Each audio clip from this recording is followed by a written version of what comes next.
ਨਾਲ ਸਾਬਕਾ ਕੇਂਦਰੀ ਮੰਤਰੀ ਪਵਨ ਕੁਮਾਰ ਬਾਂਸਲ ਜੀ ਆ। ਉਹਨਾਂ ਨੇ ਹੁਣੀ ਪ੍ਰੈਸ ਕਾਨਫਰੰਸ ਕਰਕੇ ਹਟੇ ਨੇ। ਰਾਹੁਲ ਗਾਂਧੀ ਈਡੀ ਦੇ ਸਾਹਮਣੇ ਪੇਸ਼ ਹੋ ਰਿਹਾ, ਉਸ ਸੰਬੰਧ ਵਿੱਚ ਪ੍ਰੈਸ ਕਾਨਫਰੰਸ ਕੀਤੀ। ਸਰ, ਤੁਹਾਨੂੰ ਕੀ ਲੱਗਦਾ ਹੈ ਜਿਹੜਾ ਰਾਹੁਲ ਗਾਂਧੀ ਜੀ ਈਡੀ ਬਾਰੀ-ਬਾਰੀ ਰਾਹੁਲ ਗਾਂਧੀ ਜੀ ਨੂੰ ਬੁਲਾ ਰਹੀ ਹੈ, ਤੁਹਾਨੂੰ ਕੀ ਲੱਗਦਾ ਇਹ ਸਿਰਫ ਟੌਰਚਰ ਹੈ ਜਾਂ ਕੇਸ ਦੇ ਰਿਲੇਟਡ ਜਿਹੜਾ ਹੈ ਉਹ ਬੁਲਾਇਆ ਜਾ ਸਿਰਫ ਪਰੇਸ਼ਾਨ ਕਰਨ ਦਾ ਹੈ, ਉਸ ਤੋਂ ਇਲਾਵਾ ਕੁਝ ਨਹੀਂ।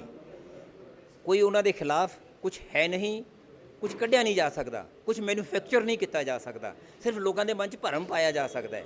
ਜਦੋਂ ਸਾਹਮਣੇ ਕਚਹਿਰੀਆਂ ਜਾਏਗਾ ਉਨੀ ਦੇਰ ਤੱਕ ਇਹ ਸਮਝਦੇ ਨੇ ਕਿ ਸਾਡਾ ਕੰਮ ਪੂਰਾ ਹੋ ਗਿਆ, ਕਿ ਇਹਨਾਂ ਨੂੰ ਉਲਝਾਈ ਰੱਖੋ।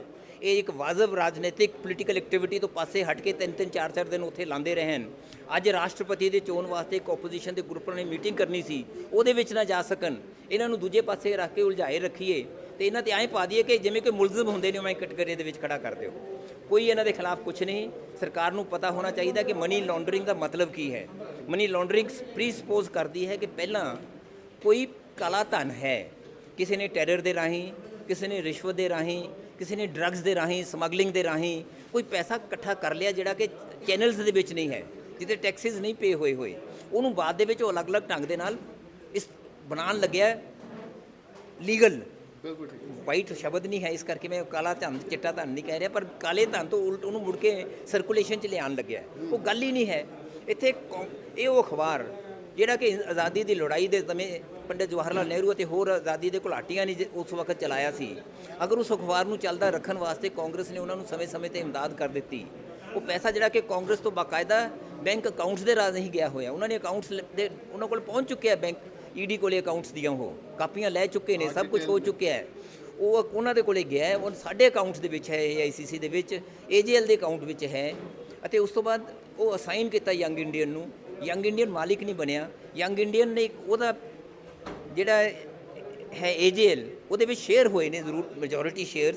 ਅਤੇ ਯੰਗ ਇੰਡੀਅਨ ਇੱਕ section 25 charitable not for profit company ਹੈ। ਉਹਦੇ ਵਿੱਚੋਂ ਕੋਈ ਡਾਇਰੈਕਟਰ ਕੋਈ 1 ਰੁਪਿਆ ਤੱਕ ਨਹੀਂ, ਧੇਲਾ ਨਹੀਂ ਲੈ ਸਕਦਾ ਕਿਰਾਏ ਆਪਣਾ ਤਨਖਾਹ ਦਾ, ਡਿਵੀਡੈਂਡ ਦਾ, ਪ੍ਰੋਫਿਟ ਦਾ ਕੁਝ ਨਹੀਂ ਲੈ ਸਕਦਾ। ਸਿਰਫ ਇੱਕ ਮੁੱਦੇ ਦੇ ਵਾਸਤੇ, ਇੱਕ ਲਕਸ਼ ਦੇ ਵਾਸਤੇ ਬਣਾਇਆ ਹੁੰਦਾ ਹੈ। ਉਹ ਲਕਸ਼ ਵਾਸਤੇ ਬਣਾਇਆ ਕਿ ਅਸੀਂ ਨੈਸ਼ਨਲ ਹੈਰਲਡ ਨੂੰ ਰਿਵਾਈਵ ਕਰਨਾ ਹੈ। ਉਹ ਵਾਸਤੇ ਅਗਰ ਬਣਾਇਆ ਹੈ, ਅਗਰ ਇੱਕ ਅਜਿਹੇ ਚੰਗੇ ਪੇਪਰ ਨੂੰ ਰਿਵਾਈਵ ਕਰਨਾ, ਮੁੜ ਕੇ ਚਲਾਉਣਾ ਗੁਨਾਹ ਹੈ, ਤਾਂ ਮੇਰਾ ਖਿਆਲ ਜਿਹੜਾ ਕੋਈ ਇੱਕ ਅੱਛੀ ਇੰਡੀਪੈਂਡੈਂਟ ਜਰਨਲਿਜ਼ਮ ਕਰਦਾ ਹੈ ਉਹ ਸਾਰਾ ਗੁਨਾਹਗਾਰ ਨੇ। ਉਹ ਸਾਰੇ ਅੱਜ ਦੇ ਦਿਨ ਇਹ ਸਰਕਾਰ ਦੇ ਡੈਫੀਨੇਸ਼ਨ ਦੇ ਹਿਸਾਬ ਨਾਲ ਗੁਨਾਹਗਾਰ ਨੇ। ਸਰ, ਈਡੀ ਇੱਕ ਬਹੁਤ ਵਧੀਆ ਏਜੰਸੀ ਹੈ ਔਰ ਦੇਸ਼ ਦੀ ਉਹ ਕਰਪਸ਼ਨ ਨੂੰ ਰੋਕਣ ਲਈ ਜਾਂ ਬਲੈਕ ਮਨੀ ਨੂੰ ਕੰਟਰੋਲ ਕਰਨ ਲਈ ਜਾਂ ਜਿਹੜੇ ਮਨੀ ਲੈਂਡਿੰਗ ਦੇ ਕੇਸ ਹੈ ਉਸ ਤਰ੍ਹਾਂ ਦੇ ਕੇਸਿਸ ਨੂੰ ਹੈਂਡਲ ਕਰਨ ਲਈ ਉਸ ਦੀ ਸਥਾਪਨਾ ਕੀਤੀ ਗਈ ਸੀ।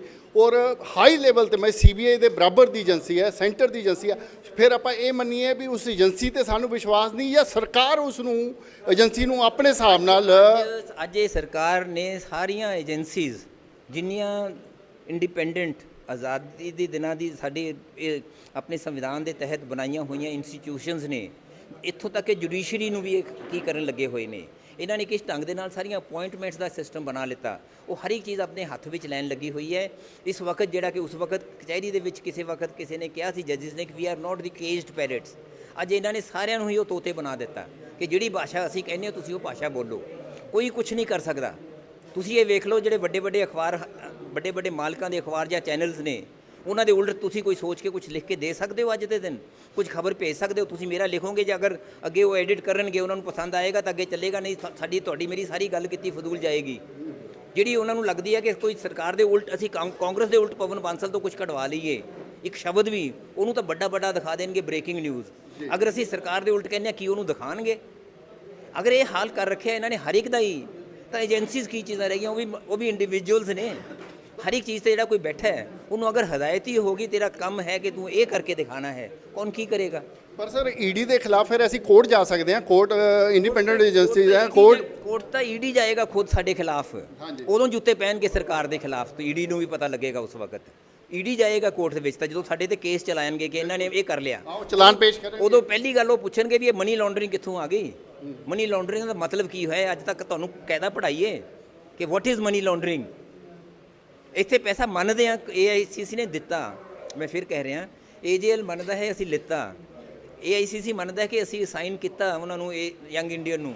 ਯੰਗ ਇੰਡੀਅਨ ਮੰਨਦਾ ਹੈ ਸਾਨੂੰ ਅਸਾਈਨ ਕੀਤਾ, ਅਸਾਈਨਮੈਂਟ ਡੀਡ ਹੋਈ, ਉਸ ਤੋਂ ਬਾਅਦ ਉਹਨਾਂ ਨੂੰ ਸ਼ੇਅਰਸ ਟ੍ਰਾਂਸਫਰ ਹੋਏ। ਸਾਰੇ ਲਿਖਤੀ ਤੌਰ ਤੇ ਨੇ। ਕਿੱਥੋਂ ਆ ਗਿਆ ਇਹਦੇ ਵਿੱਚ ਕਾਲਾ ਧਨ? ਨਹੀਂ, ਆਪਾਂ ਇੱਕ ਪਾਸੇ ਕਹਿ ਰਹੇ ਹਾਂ ਵੀ ਰਾਹੁਲ ਗਾਂਧੀ ਜੀ ਨੂੰ ਪਰੇਸ਼ਾਨ ਕੀਤਾ ਜਾ ਰਿਹਾ, ਈਡੀ ਦਫ਼ਤਰ ਵਾਰੀ-ਵਾਰੀ ਬੁਲਾਇਆ ਜਾ ਰਿਹਾ, ਜਾਣਬੁੱਝ ਕੇ ਉਹਨਾਂ ਨੂੰ ਟੌਰਚਰ ਕੀਤਾ ਜਾ ਰਿਹਾ। ਇਸ ਟੌਰਚਰ ਦੇ ਖਿਲਾਫ ਅਸੀਂ ਕੋਰਟ 'ਚ ਜਾ ਕੇ ਡਿਮਾਂਡ ਕਰ ਸਕਦੇ ਹਾਂ ਵੀ ਈਡੀ ਦੇ ਅਸੀਂ ਉਹਦੇ ਵਾਸਤੇ ਆਪਦੇ ਐਜੀਟੇਸ਼ਨ ਕਰ ਰਹੇ ਹਾਂ, ਜਿਸ ਢੰਗ ਦੀਆਂ ਕਰਦੇ ਹਾਂ ਕੋਰਟ ਦੇ ਵਿੱਚ ਇਹ ਜਾ ਕੇ ਵੀ ਉਹਨੂੰ ਕਿਉਂ ਬੁਲਾਇਆ ਜਾ ਰਿਹਾ ਹੈ, ਇਹਦੇ ਵਿੱਚ ਸ਼ਾਇਦ ਜਾਣ ਵਾਲੀ ਗੱਲ ਨਹੀਂ, ਕਿਉਂ ਬੁਲਾਇਆ ਜਾ ਰਿਹਾ ਹੈ ਇਹ ਕਹਿਣ ਵਾਸਤੇ ਕੋਰਟ ਨਹੀਂ ਜਾਇਆ ਜਾ ਸਕਦਾ। ਕੋਰਟ ਦੇ ਵਿੱਚ ਅਲਟੀਮੇਟਲੀ ਜਦੋਂ ਭਾਲਣਗੇ ਉਹਨਾਂ ਨੂੰ ਕੁਝ ਮਿਲੇਗਾ ਨਹੀਂ, ਫਿਰ ਕਿਹਾ ਜਾਏਗਾ ਦੇਖੋ ਇਹਨਾਂ ਦੀ ਕੀ, ਇਹਨਾਂ ਦੀ ਆਪਦੀ ਕਿਹੜੀ ਨਜ਼ਰ ਦੇ ਨਾਲ, ਕਿਹੜੀ ਮਨਸ਼ਾ ਦੇ ਨਾਲ ਇਹਨਾਂ ਨੇ ਸਾਰੇ ਦਿਨ ਇਹ ਸਾਰਾ ਕੁਝ ਕੀਤਾ ਹੈ, ਕੀ ਮੈਲਾ ਫੀਡੇ ਐਕਸ਼ਨ ਸਨ, ਉਦੋਂ ਹੀ ਕਿਹਾ ਜਾ ਸਕਦਾ। ਇਹ ਨਹੀਂ ਕਿਹਾ ਜਾ ਸਕਦਾ ਮੈਨੂੰ ਬੁਲਾਉਂਦੇ ਕਿਉਂ ਨੇ, ਉਹਦੇ ਵਾਸਤੇ ਨਹੀਂ ਕਿਹਾ ਜਾ ਸਕਦਾ ਹੁੰਦਾ ਕਿ ਮੈਨੂੰ ਬੁਲਾਇਆ ਹੀ ਕਿਉਂ ਜਾਂਦਾ ਹੈ।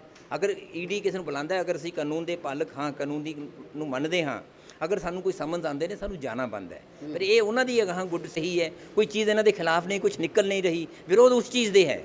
ਉੱਥੇ ਜਾਣੋ ਤਾਂ ਨਾ ਨਹੀਂ ਕਰ ਰਹੇ, ਜਾਣ ਵਾਸਤੇ ਤਾਂ ਕਚਹਿਰੀਆਂ 'ਚ ਨਹੀਂ ਭੱਜੇ ਜਾ ਰਹੇ। ਅਸੀਂ ਕਹਿੰਦੇ ਹਾਂ ਵੀ ਸਾਨੂੰ ਸਮਨ ਆਏ ਨੇ, ਬਾਕਾਇਦਾ ਲੀਗਲ ਸਮਨ, ਅਸੀਂ ਜਾ ਰਹੇ ਹਾਂ। ਪਰ ਜਿਹੜਾ ਸਮਨ ਇਸਤੇਮਾਲ ਕਰ ਰਿਹਾ ਕੀ ਉਹ ਇਮਾਨਦਾਰੀ ਦੇ ਨਾਲ ਕਰ ਰਿਹਾ ਕਿ ਨਹੀਂ ਕਰ ਰਿਹਾ, ਉਹ ਸਵਾਲ ਹੈ। ਉਹ ਬੇਈਮਾਨੀ ਦੇ ਨਾਲ ਸਾਰਾ ਕੁਝ ਇਹ ਸਰਕਾਰ ਕਰਵਾਉਣ ਲੱਗੀ ਹੋਈ ਹੈ। ਇਹ ਵਿਰੋਧ ਅੱਗੇ ਵੀ ਜਾਰੀ ਰਹੇਗਾ। ਦੇਖੋਗੇ ਰੋਜ਼ਾਨਾ ਇਵੋਲਵ ਹੋਇਆ ਕਰਦੀਆਂ ਨੇ ਚੀਜ਼ਾਂ, ਕਿਵੇਂ ਬਣਦੀਆਂ। 3 ਦਿਨ ਪਹਿਲਾਂ ਹੀ ਪਤਾ ਹੀ ਨਹੀਂ ਸੀ ਵੀ ਇਹ ਕੁਝ ਕਰਨਾ ਪਏਗਾ, 3 ਦਿਨ ਪਹਿਲਾਂ ਹੀ ਹੋਇਆ। ਮੈਨੂੰ ਤਾਂ ਇਹ ਖਿਆਲ ਸੀ ਕਿ ਰਾਹੁਲ ਗਾਂਧੀ ਨੂੰ ਬੁਲਾਇਆ ਹੀ ਨਹੀਂ ਜਾਏਗਾ ਕਿਉਂਕਿ ਕੇਸ ਦੇ ਵਿੱਚ ਕੁਝ ਹੈ ਨਹੀਂ, ਉਹ ਆਪਣੇ ਸਿਰ ਤੇ ਇਹ ਜਿਹਾ ਨਹੀਂ ਫੁੱਟਣਗੇ ਕਿ ਉਹ ਬੁਲਾਇਆ ਜਾਏਗਾ। ਪਰ ਜੇ ਅਗਰ ਉਹਨਾਂ ਨੂੰ ਹਦਾਇਤਾਂ ਇਹ ਹੋਈਆਂ ਪਈਆਂ ਬੁਲਾਈ ਜਾਓ, ਹਾਲੇ ਸੋਨੀਆ ਜੀ ਨੂੰ ਬੁਲਾਉਣ ਦੇ ਵਾਸਤੇ ਕਹਿਤਾ, ਉਹਨਾਂ ਨੂੰ ਵੀ ਸ਼ਾਇਦ 3 ਦਿਨ ਆਈ ਕਰਨਗੇ। ਜੇ ਅਗਰ ਇਹਨਾਂ ਨੇ ਇਹੀ ਕਰਨਾ ਕਰਨਗੇ, ਸ਼ਾਇਦ ਇਹਨਾਂ ਨੂੰ ਇਹੀ ਗੱਲ ਮਹਿੰਗੀ ਪਏਗੀ। ਇਹ ਭੁੱਲ ਗਏ ਕਿ ਜਦੋਂ ਇੰਦਰਾ ਗਾਂਧੀ 1 ਦਿਨ ਵਾਸਤੇ ਅਰੈਸਟ ਕਰ ਲਈ ਸੀ, ਕੁਝ ਘੰਟਿਆਂ ਵਾਸਤੇ, ਅੱਗ ਲੱਗ ਗਈ ਸੀ ਹਿੰਦੁਸਤਾਨ ਦੇ ਵਿੱਚ, ਸਾਰੇ ਜਗ੍ਹਾ ਜਗ੍ਹਾ ਭਰ ਦਿੱਤੀਆਂ ਸੀ ਜੇਲ੍ਹਾਂ ਸਾਡੇ ਲੋਕਾਂ ਨੇ। ਅੱਗ ਦਾ ਮਤਲਬ ਮੇਰਾ ਇਹ ਹੈ ਇੱਕੋਦਮ ਸਾਰਿਆਂ ਲੋਕਾਂ ਦੇ ਵਿੱਚ, ਕਾਂਗਰਸ ਦੇ ਵਾਲਿਆਂ ਦੇ ਵਿੱਚ ਇੱਕ ਉਤੇਜਿਤ ਹੋ ਗਏ ਸਨ, ਉਹਨਾਂ 'ਚ ਇੱਕ ਜੋਸ਼ ਆ ਗਿਆ ਸੀ। ਸ਼ਾਇਦ ਇਹ ਸਾਡੇ 'ਚ ਮੁੜ ਕੇ ਨਵਾਂ ਜੋਸ਼ ਪੈਦਾ ਕਰ ਰਹੇ ਨੇ। ਚਲੋ ਥੈਂਕ ਯੂ।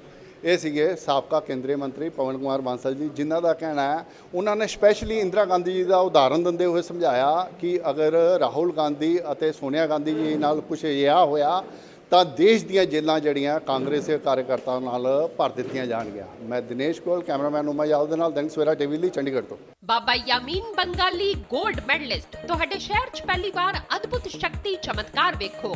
ਦੇਸ਼ ਵਿਦੇਸ਼ 'ਚ ਬੈਠੇ ਸਾਨੂੰ WhatsApp ਤੇ ਵੀ ਕਾਲ ਕਰ ਸਕਦੇ ਨੇ। ਘਰ ਬੈਠੇ 11 ਮਿੰਟਾਂ 'ਚ 101% ਦੀ ਗਾਰੰਟੀ ਨਾਲ ਸਮਾਧਾਨ। ਵਸ਼ੀਕਰਨ ਅਤੇ ਮੁੱਠ ਕਰਨੀ ਦੇ ਮਾਹਿਰ, ਸਭ ਤੋਂ ਪਹਿਲਾਂ ਕੰਮ ਕਰਨ ਦਾ ਵਾਅਦਾ। ਨੌਕਰੀ, ਪ੍ਰਮੋਸ਼ਨ, ਕਾਰੋਬਾਰ 'ਚ ਪਰੇਸ਼ਾਨੀ, ਘਰ 'ਚ ਝਗੜਾ, ਬਰਕਤ, ਔਲਾਦ ਕਹਿਣੇ ਤੋਂ ਬਾਹਰ ਹੋਣਾ, ਕੋਰਟ ਕੇਸ, ਤਲਾਕ, ਪ੍ਰਾਪਰਟੀ ਡਿਸਪਿਊਟ, ਗੁਪਤ ਰੋਗ, ਪੁਰਾਣਾ ਦਰਦ, ਪਤੀ ਪਤਨੀ ਚੰਬਨ, ਜਾਦੂ ਟੋਣਾ, ਮਨਮੋੜੀ ਵਸ਼ੀਕਰਨ ਕਰਵਾਉਣਾ ਜਾਂ ਤੁੜਵਾਉਣਾ, ਸੌਤਨ ਦੁਸ਼ਮਣ ਤੋਂ ਛੁਟਕਾਰਾ, ਸਦਾ ਲਈ ਰੁੱਸੇ ਨੂੰ ਮਨਾਉਣਾ, ਪਿਆਰ ਮੁਹੱਬਤ। ਬਾਬਾ ਯਾਮੀਨ ਬੰਗਾਲੀ 96 435 032 21।